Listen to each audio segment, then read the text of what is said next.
عائشہ صدیقہ کی روایت ہے، عثمان غنی کو حضور نے خطاب فرمایا تھا، یا عثمان ان اللہ سیقمصک قمیصا، اے عثمان خدا تجھ کو خلافت کا جو چولا پہنانے والا ہے، فَإِنْ أَرَادُوا خَلْعَهُ فَلَا تَخْلَعْهُ، اگر منافق دھوکے باز حب نبی کے نام پر، خاندان نبی کی محبت کے نام پر خلافت کا تجھ سے مطالبہ کرے، گردن دے دینا، تو خلیفہ برحق کا خلافت سے استعفیٰ نہ دے۔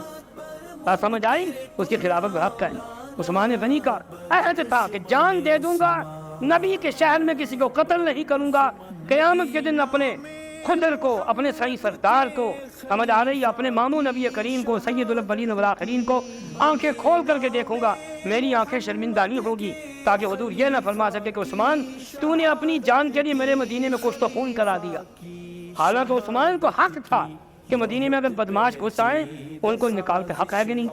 شریف آدمی اگر کسی کو ڈنڈے سے نہ مار سکے، دھکے کے ساتھ بھی بدماش کو، چور کو اپنے گھر سے نکالنا اس کا فرض ہے کہ نہیں؟ بولو۔ حدیث میں تو یہ آتا ہے، من قتل دون مالہ وعرضہ فشہید، جو اپنی ماں بہن بیوی بیٹی کی عزت بچاتے ہوئے مارا جائے وہ بھی شہید ہے۔ نہیں، حلال کی کمائی ہو، مال دولت سامان گھر میں پڑا ہو، اس کے بچانے کے لیے بھی کوئی مر جائے تو وہ بھی شہید ہے۔ اللہ اکبر۔ مال مٹی بچانے والا تو شہید، رسول اللہ کی وصیت پر عمل کرنے والا شہید نہیں، جو نہ مانے اس پر خدا کی کروڑ لعنت۔ رسول اللہ نے وہ حکم دیا، عہد لیا عثمان سے، کہ ارادک المنافقون ان ينزعن فلا تخلعه ولو بقطع راسك او كما قال۔ ترمذی کی حدیث ہے کہ تیری گردن کٹ جائے، لیکن جو خلافت تجھ کو میری طرف سے ملنے والی ہے، تو تیسرا خلیفہ پر حق ہے، جان دے دینا، خلافت نہ چھوڑ۔